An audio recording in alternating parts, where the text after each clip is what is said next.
We all knew that Luka trade was wild, but it's somehow looking even worse than anybody thought. Every team that's fallen apart somehow gets healed the second Dallas shows up Pelicans looking ready to fire Willie Green. Boom, Mavs show up, and suddenly they feel better about life. Grizzlies imploding, vibes terrible. Boom, Dallas walks in and gives them a confidence boost. And look, everybody expected this team to be mid. Some folks had them lower, some had them higher. I had them sitting in that play-in range just because AD always misses time. When AD's actually playing, I thought they'd at least be decent. But nah, everything is falling apart. Players, coaching, ownership, all of it AD going down. Yeah, we all saw that coming. But Derek Lively falling off like this, nobody saw that. Nobody thought he'd be an all-star. But we thought, okay, cool, 15-year starter, rim runner, anchor. Now he looks like a totally different guy without Luka spoon-feeding him and D-Lo. Man, I really thought D-Lo would hoop here, but it's looking like he might just be washed. Meanwhile, Jason Kidd, bro, what is he even doing? It's like he's actively trying to tank no point guard in the starting lineup, put everybody on the court at a disadvantage. What is that? A D needs a point guard, always has. Rondo, Braun, Nate, he needs somebody to actually set him up.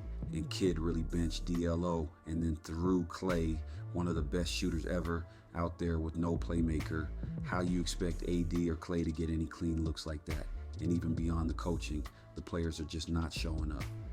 DLO hasn't been good, Clay hasn't been good, even AD's been mid. And yeah, Cooper Flagg looks solid, but man, you're throwing a rookie on the floor with no point guard and asking him to just figure it out. That's how you stunt development. He might still become great long term, but right now you're not putting him in a position to shine.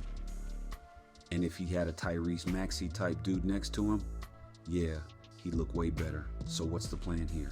The Mavs are already too deep into this mess because they traded Luka, who's out there playing like the best player in the league. For AD, they already made the worst move imaginable. But now what? You double down on AD and Kyrie? That's the direction? They actually have a window right now to fix this. It makes no sense that I'm even saying logic after they traded Luka for AD. But logically, you trade AD, he'll come back, sure, but he's gonna get hurt again. That's just how it goes. Kyrie might return late, but what does that really change? Next year, you're still building around two dudes who miss 30 games a season.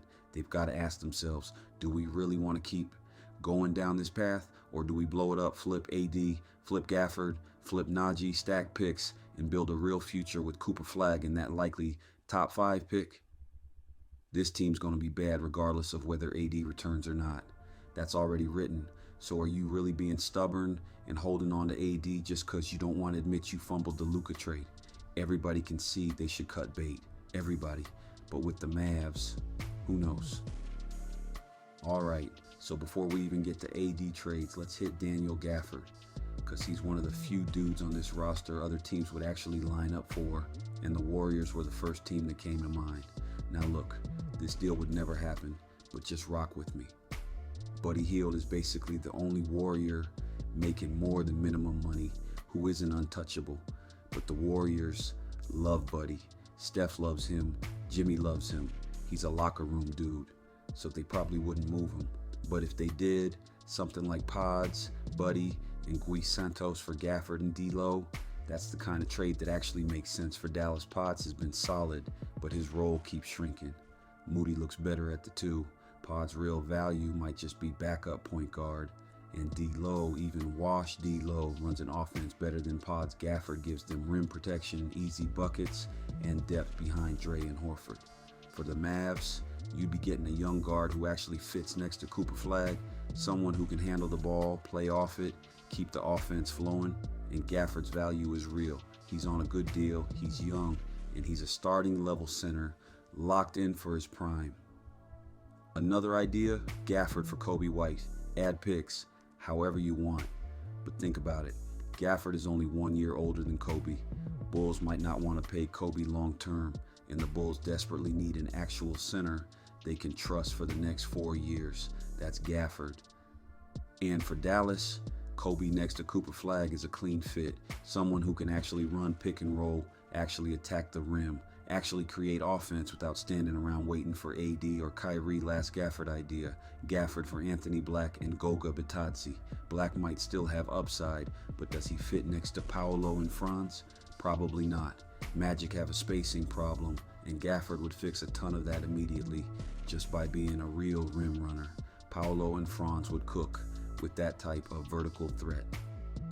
And for the Mavs, it depends how much they believe in Anthony Black. If they think he can develop next to Flagg, that's a solid long-term play. But enough Gafford talk, let's hit Klay. Klay's been playing rough, benched, shooting bad, but I still think he can shoot. And in a small role on a contender, like 10, 12 minutes a night, he could still swing a playoff game. The Lakers were the first team I thought of. Something like Dalton Nex and Max Christie for Klay. But the Lakers might not give up on Nex yet. Even though they're desperate for shooting, I don't know if that one happens. More realistic, Spurs. Klay's value might be so low, he's basically a salary dump. Spurs need shooting badly. Give him Klay for Keldon's contract and toss a couple seconds. He plays limited minutes, hits a few big threes, mentors the young guys. But now the big piece, AD. Who actually wants AD? It has to be a win-now team with vets, no long-term timeline, and no interest in developing young guys. The Clippers fit that perfectly. Zoo, Collins, Bogdanovich, plus a couple firsts for AD. That's not awful for a 32-year-old AD. Yeah, it's terrible when you remember Luka was swapped for this, but taking that out of it, the value isn't crazy, and those Clippers picks way down the line could be gold. The other team, Portland, but it has to be in the summer because Shaedon Sharpe's extension needs to kick in for the money to line up. Sharpe's been brutal this year. Can't hit from anywhere, but some people still believe he'll be a star eventually. If Dallas believes that too, or believes Sharpe might be better than AD in like 3 years, then yeah, that's a deal you gotta look at. And Portland could add Klingon, or Scoot, or picks. They've got cheap contracts in Kamara and Denny that make it easier to absorb AD. If you're Dallas, the question is simple. Are you building toward a future of AD and Kyrie, or are you finally facing reality and pivoting toward Cooper Flagg and real long-term assets? That's the crossroads right now, and if we're being honest, everybody can see the answer, except the Mavericks. So, several players with real trade value and one last opportunity to pivot before you sink deeper. And the craziest part, they've actually been gifted luck twice already. They tanked and got lively. They barely missed the playoffs and somehow got Cooper Flagg, and now they're headed right back toward the lottery again. If you flip AD, flip Gafford, flip Najee, maybe even flip some vets, you're suddenly looking at a young core with Cooper, another top 5 pick, maybe Kobe White, maybe Sharpe, maybe Anthony Black, maybe Pods, whatever route you choose. That's a real direction. That's a real timeline.